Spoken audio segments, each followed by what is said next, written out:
Bom, estamos mais a parte 2 desse vídeo, teve o primeiro, e exatamente na primeira parte desse vídeo, no minuto 4:52, eu acabei dizendo que Deus não prova ninguém.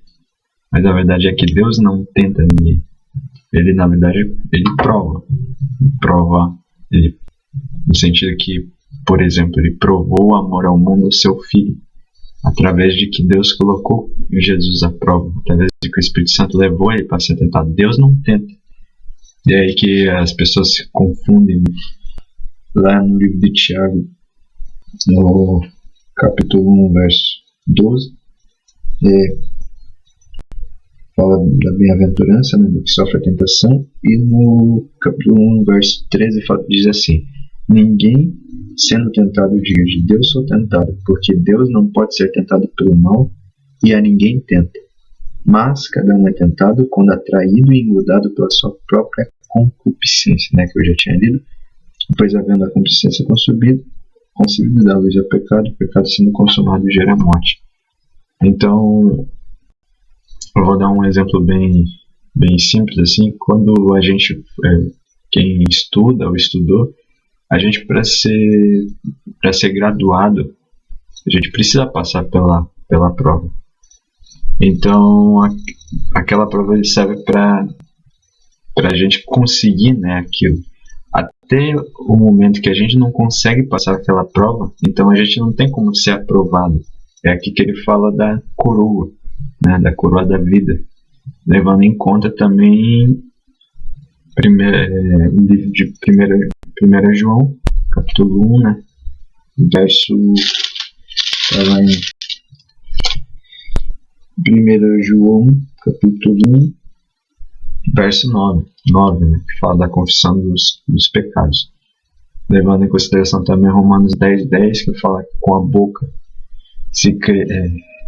com o coração se crê para a justiça e com a boca se faz confissão para a salvação. Então, veja-se que é bem diferente, a pessoa ser provada e tentada. A tentação, ela é necessária para que se haja aprovação. Então, não foi Deus que tentou Jesus Cristo no deserto, foi Satanás. Mas foi Deus que provou Jesus Cristo, porque foi o Espírito Santo que levou a tentação. Então, eu quero deixar isso aqui bem claro.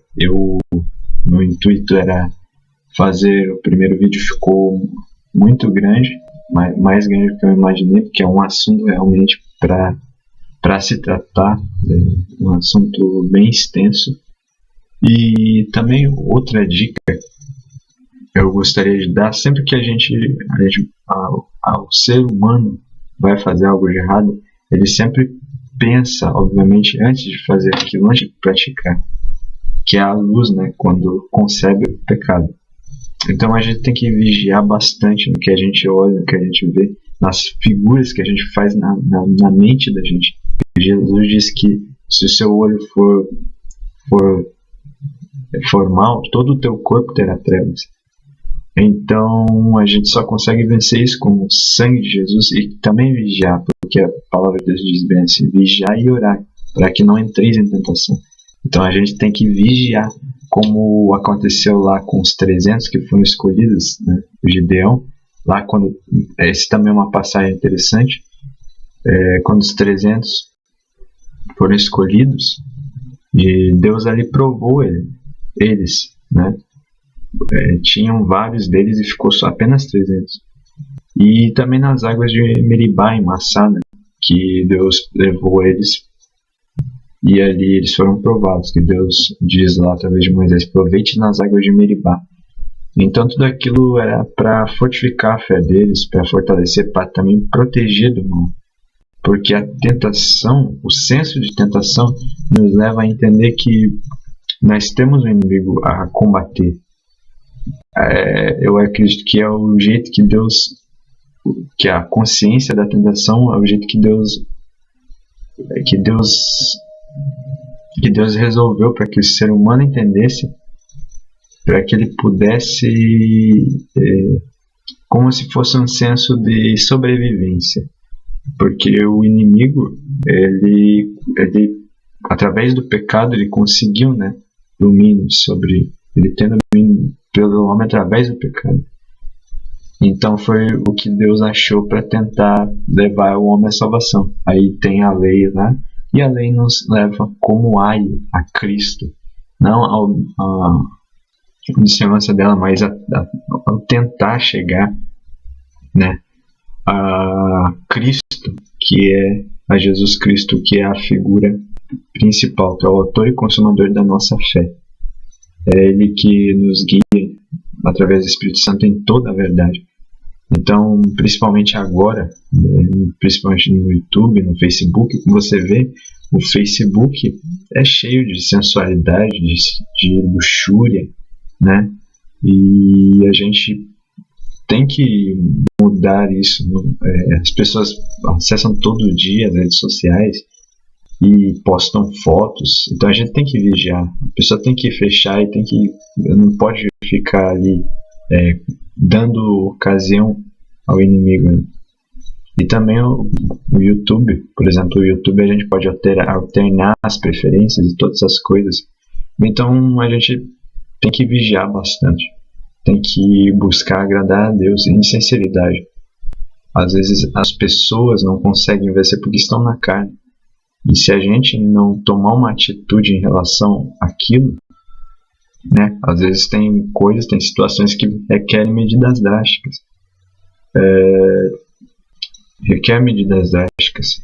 Porque Jesus disse que se teu olho tropeçar, arranca-o e lança-o fora. Porque é melhor te entrar com um olho ou entrar com um membro a menos do que ele está querendo dizer, que a gente tem que tirar, né, as coisas para que a nossa alma não se perca. Porque veja que a alma vale mais do que o mundo inteiro. Então é preciso que a gente chegue com um coração sincero ao Senhor e que busque a ajuda dele, porque ele é o sumo sacerdote. O sacerdote, na época antes dele vir e cumprir sua missão na terra, existia o sumo sacerdote que levava a expiação através de um cordeiro, mas ele se fez cordeiro. Ele é o que tira o pecado do mundo, que é a luz menor, que era João Batista, que falou: eis aí o Cordeiro de Deus, aquele que tira o pecado do mundo. Então João testemunhou dele, a voz que clama no deserto. E somente chegando a ele, buscando a ele, e viver uma vida de busca, de reconhecimento ao Criador, porque você vê Natan querendo entrar em outro mérito, no número da besta, né, 666, que é 3 vezes o homem, é exatamente o não reconhecimento. O anticristo, filho da perdição, chegará como não reconhecimento ao Criador, aquele que criou os céus e a terra, né? E se levantará contra tudo que se chama Deus. Então a gente tem que manter uma vida de oração. Você vê Jesus, a comunicação com Deus que ele tinha, com Deus Pai, era a oração, era a busca. Ele sempre estava buscando. Você veja, num momento eu até cheguei a citar o seguinte, que Jesus, eu cheguei a pensar, né, comigo, eu falei assim para uma pessoa, que eu disse assim: eu acho que as pessoas, os cristãos, se acham melhor do que Jesus, porque as pessoas não querem orar como ele orou.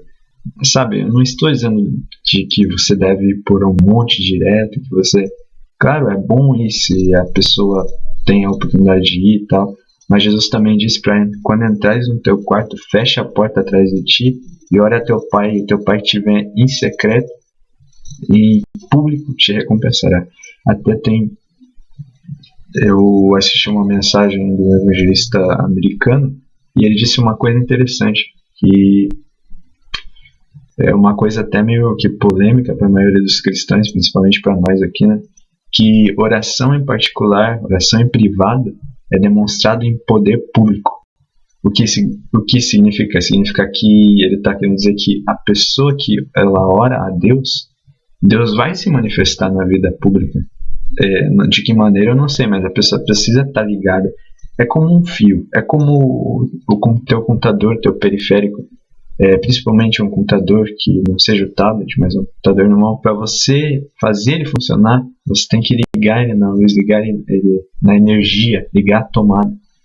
A mesma coisa o celular, ele só carrega se tiver ligado à fonte ali, né, para que ele venha se restabelecer. Então a oração é exatamente isso, é a comunicação, é o elo. E para Deus ouvir a gente, Deus não ouve pecadores.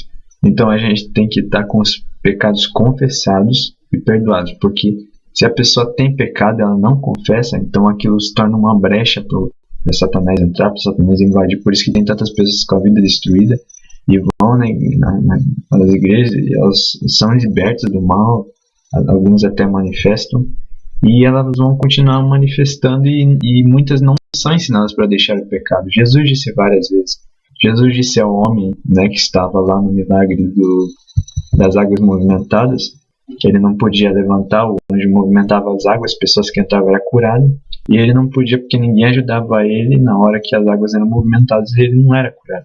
Jesus foi ali, curou ele e disse, vai e não peques mais, não faça, para que não te suceda coisa pior. Jesus também disse aquela mulher que iriam apedrejar, a Maria Madalena, se não me engano, Maria Madalena, Jesus disse a ela, vá e não peques mais. Então é isso que não é ensinado, porque a libertação ela precisa se manter. Então e várias outras ocasiões que isso acontece. Então a gente tem que buscar ser santo. A palavra de Deus diz no livro de Apocalipse, aquele que está limpo, limpe-se mais, aquele que está sujo, suje-se mais ainda. Então, caiu aqui. É isso que Jesus ensina. Nós vivemos uma vida em santidade. Nós vivemos uma vida de busca, né, do Espírito Santo de Deus. E no livro de Hebreus também fala muito disso, que Jesus ele pode se compadecer das nossas fraquezas. E ele intercede pelos transgressores. É importante a pessoa ler bastante a Bíblia e conhecer, porque para ela criar aquele pensamento. E também todo ser humano na face da Terra, ela tem a sua cruz. Neste exato momento, aqueles que estão assistindo, você que está assistindo esse vídeo, esta mensagem, esta palavra, você está agora diante da sua cruz. Não estou falando do vídeo. Para onde você quer que você vá, você está diante da cruz. Você tem que visualizar essa cruz. Esse madeiro ou essa cruz onde Jesus morreu.